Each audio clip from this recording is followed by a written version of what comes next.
আসসালামু আলাইকুম। দীর্ঘ অনেকদিন যাবত আমরা আমাদের ফার্মের যে লং ভিডিও গুলো আছে আপনাদেরকে দেওয়া হয় না, আপনাদেরকে আপডেটও জানানো হয় না যে আমাদের ফার্মের কি অবস্থা।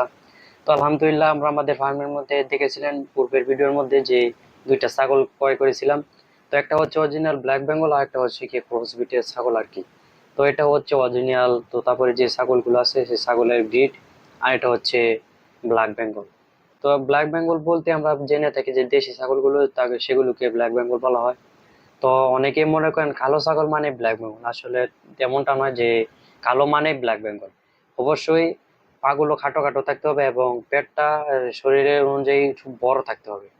তো আলহামদুলিল্লাহ আমাদের এখানে পর্যাপ্ত পরিমাণ ঘাস আছে এবং ঘাসের পর্যাপ্ত পরিমাণ যে এই চাহিদা। তো আমাদের এদিকে যেহেতু 2-3 দিন যাবত অনেক বৃষ্টি হচ্ছে, বৃষ্টির কারণে আমরা আমাদের ফার্মের ছাগলগুলোকে যে মুক্তচারণ পদ্ধতি আছে সেই পদ্ধতিতে এই ছাগলগুলোকে পাথারের মধ্যে নিয়ে যেতে পারছি না, যে যার কারণে ছাগলগুলোকে এখন একটু কষ্ট হচ্ছে আর কি। তো তারপর আলহামদুলিল্লাহ আমরা আমাদের ছাগলগুলোকে পর্যাপ্ত পরিমাণ কাঁচা ঘাস খাইয়ে থাকি, যাতে মুরগি এই যে ছাগলের গ্রোথটা ঠিক থাকে এবং অনেকটা ভালো হয়।